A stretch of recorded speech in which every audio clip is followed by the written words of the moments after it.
What if the monsters were never the biggest danger and from? What if the real mistake is surviving the night? Everyone believes sunrise means safety. The creatures disappear. Doors open. People breathe again. Life starts over. But what if the town has trained everyone to believe a lie? Because if you look carefully, From has never actually proven that daylight is safe. It has only proven that the monsters stop hunting. Those are not the same thing. And here's the terrifying possibility. What if anyone who stays outside after sunrise for too long slowly becomes part of the town itself? Not killed. Not attacked. Changed. At first that sounds impossible. After all, we've seen people walking around during the day countless times. They gather food.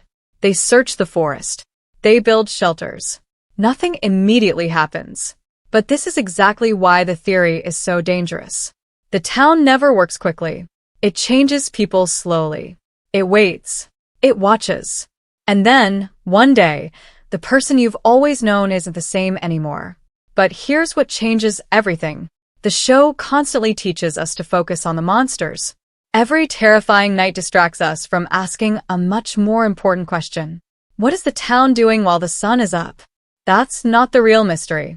The real mystery is why every major psychological change in the series happens during the daytime. Think about it.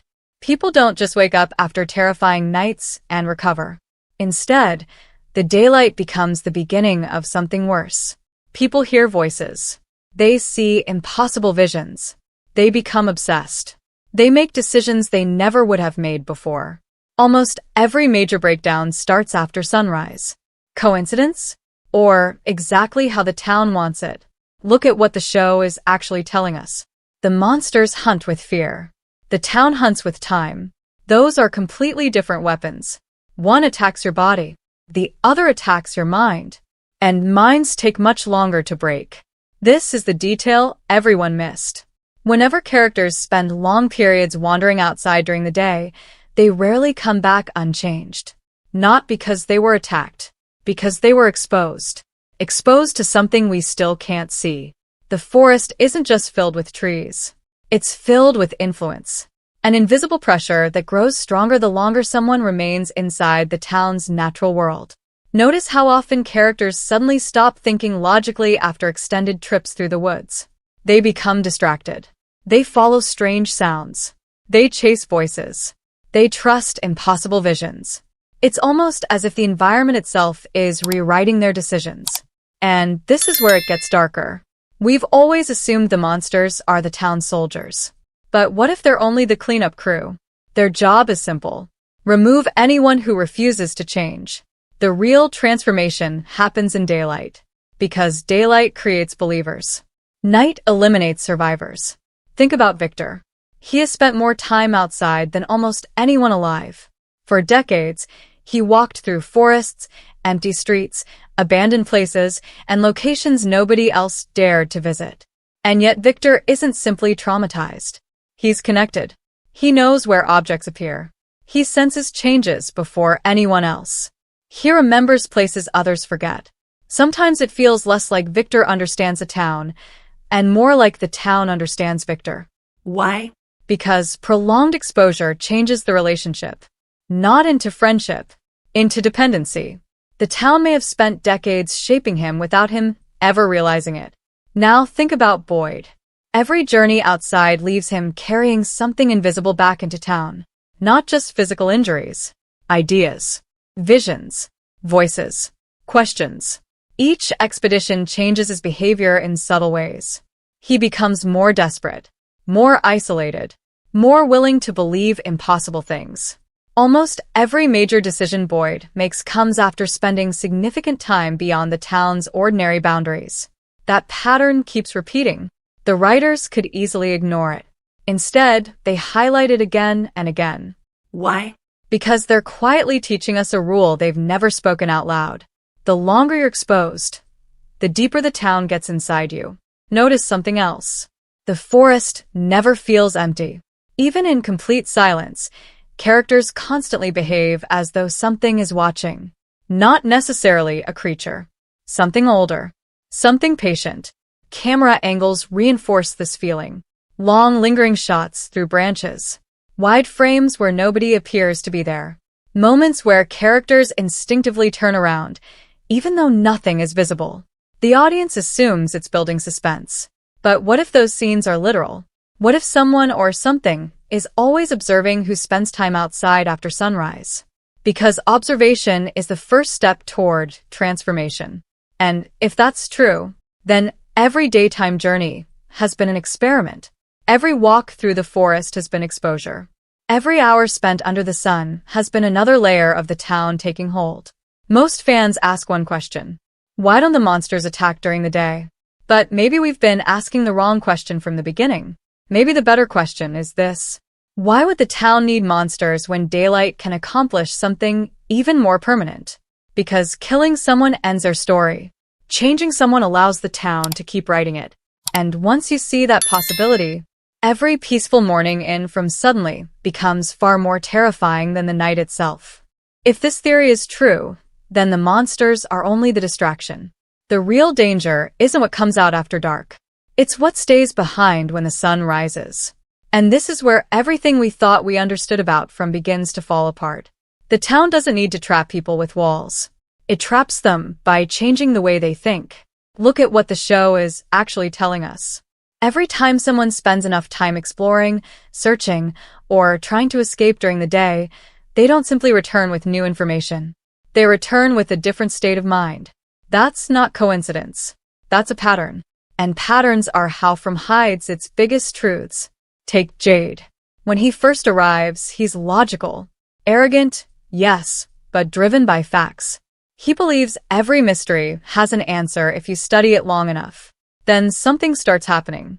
Not overnight. Not after a monster attack. During the days.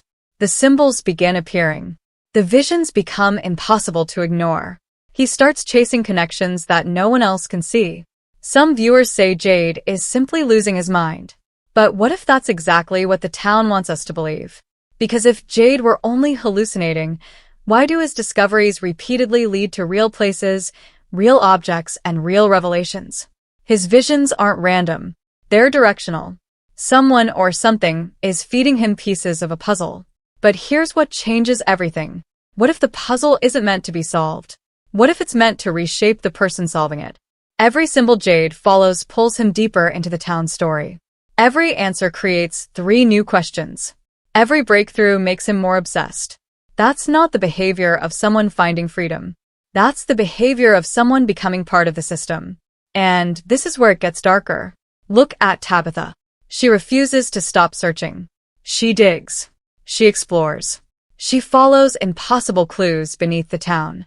She enters places that shouldn't exist. Again and again, she spends her days chasing the truth. Eventually, reality itself begins to break around her. She experiences places that ignore normal rules.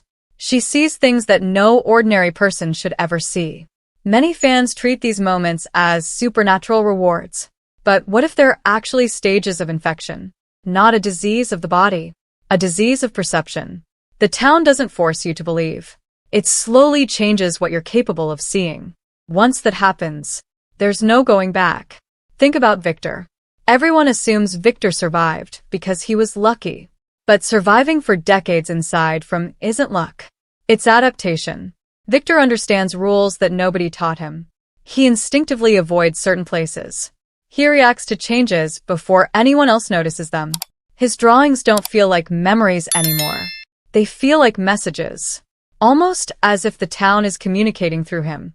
Now, ask yourself a terrifying question. Did Victor preserve the drawings? Or did the town preserve Victor because it needed someone to record its story?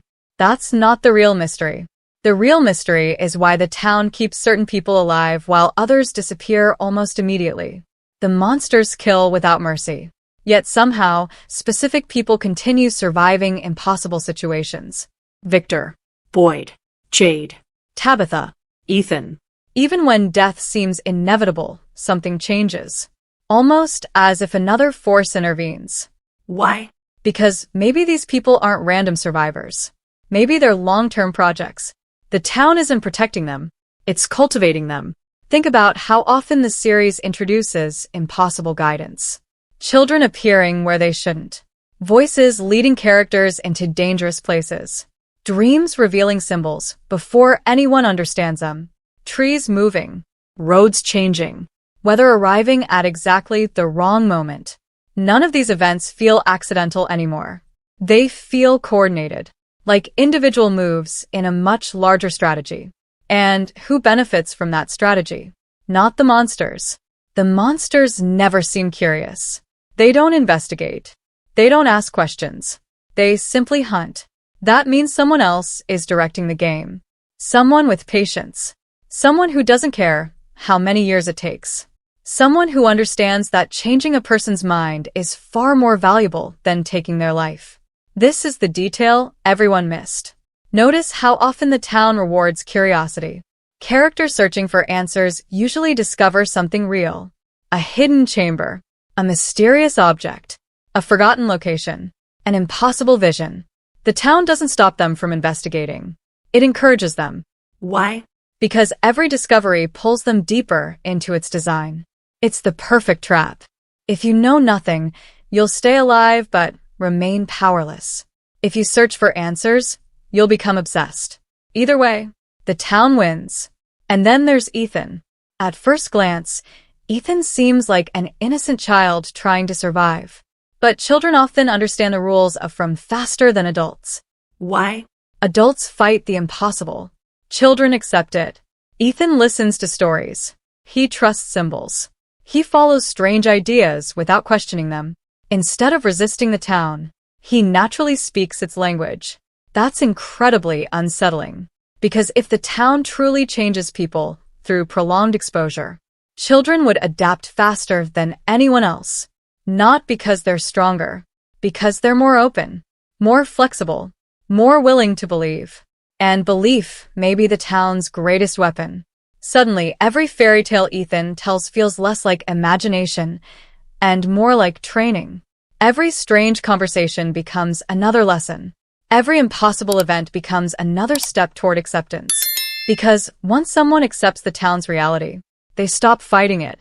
And that's the moment the transformation is complete. So maybe the question has never been, how do you escape from?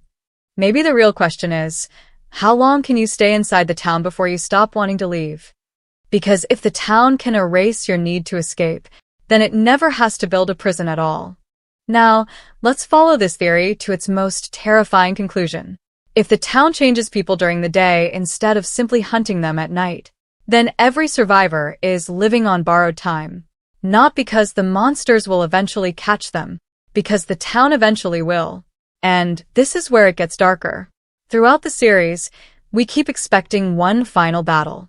We imagine Boyd leading the survivors, Jade solving the mystery, Tabitha finding the exit, Victor revealing the last secret. But what if there is never supposed to be a final battle? What if the town doesn't need one? Think about how nature works. A forest doesn't conquer a fallen tree in one day. It slowly covers it with moss, roots, insects, and vines until the tree becomes part of the forest itself. No violence, no explosion, just slow absorption. Now replace the forest with the town. The same pattern suddenly appears everywhere. The town never rushes. It allows fear to weaken people at night. Then it lets the daylight reshape whatever is left. Night destroys resistance. Daylight rebuilds identity. That cycle repeats again and again. And that may be the true purpose of the monsters. Not executioners. Shepherds. Their attacks keep everyone exhausted, terrified, and emotionally broken. Then, when morning comes, people are too desperate to notice that something else is happening. The monsters don't create the prison. They maintain it. But here's what changes everything. Look at every character who has tried to become the hero. Boyd refuses to surrender. Jade refuses to stop searching. Tabitha refuses to stop digging. Jim refuses to stop questioning. Each one believes determination is the answer. Yet the town seems to anticipate every move before they make it. Whenever they get close to a breakthrough, another mystery appears. Whenever they uncover one truth, two more impossible events replace it. That's not random storytelling. That's controlled escalation. The town isn't reacting. It's guiding them, like a chess player who always stays 3 moves ahead. And this is the detail everyone missed. The town rarely destroys hope completely. Instead, it leaves just enough hope alive to keep people moving. Because hope is a better leash than fear. If everyone believed escape was impossible, they would stop exploring. They would stop making choices. The town would stop learning. Instead, every new clue creates another search. Every search creates more exposure. Every day outside creates another opportunity for the town to reshape the people trapped inside it. The cycle continues. Not because the survivors are failing, because they're participating. Now think about Victor one last time. Many fans believe Victor is simply the oldest survivor. But maybe Victor represents something much more disturbing. He is proof that a person can survive for decades without ever truly escaping. His body stayed alive. But how much of Victor still belongs to Victor? His memories are fragmented. His emotions are buried beneath routines. He draws instead of explaining. He remembers in pictures instead of words. It's almost as if the town slowly replaced parts of him without anyone noticing. Not enough to kill him. Just enough to make him useful. Then there's Boyd. Boyd carries responsibility like no one else. He keeps making impossible decisions because everyone depends on him. But responsibility can become another form of control. Every time Boyd chooses to save the town instead of abandoning it, he strengthens his connection to the place he's trying to defeat. The town doesn't need Boyd to love it. It only needs Boyd to keep protecting it. That changes everything. Because the greatest prisoner isn't the one behind locked doors. It's the one who spends every day maintaining the prison. Jade represents another piece of the puzzle. His intelligence is both his greatest strength and his greatest weakness. He believes every mystery has a logical solution. But what if the town feeds on that belief? The more Jade investigates, the deeper he walks into a maze designed specifically for people who cannot stop asking questions. Every symbol becomes another doorway. Every vision becomes another distraction. Every answer becomes another chain. He thinks he's solving the puzzle. The town may be solving him. And then there's Ethan, perhaps the most unsettling character of all. Because Ethan isn't constantly fighting the impossible. He's growing up inside it. Adults compare the town to the world they lost. Ethan may eventually compare the outside world to the town. That difference matters. Children don't just survive environments. They become products of them. If this theory is correct, Ethan isn't the town's next victim. He may become its next guardian. Someone who understands its language better than anyone before him. Someone who doesn't remember life without it. Someone who eventually stops asking to leave. And that's the final piece. We've spent years assuming the town exists to keep people trapped. But maybe trapping people is only the first stage. The real purpose is transformation. The town doesn't collect bodies. It collects identities. Every generation leaves behind people who think differently, remember differently, and see reality differently. Over time, the town creates exactly the kind of people it needs to keep its mystery alive. The monsters protect the system. The forest shapes the mind. The visions rewrite perception. The symbols keep people searching. And the daylight finishes the work that the night begins. So the next time you watch A Peaceful Morning in From, don't look at the monsters. Look at the survivors. Watch who hesitates before speaking. Watch who suddenly changes direction. Watch who follows a sound no one else hears. Watch who stares into the forest just a little too long. Because the biggest horror in From may have never been dying after sunset. It may have been surviving long enough to watch the sunrise, over and over again, until one morning, the town no longer feels like a prison. It feels like home. And if that day comes, would you even realize you've already lost? Or would you smile, step into the forest, and never feel the need to come back?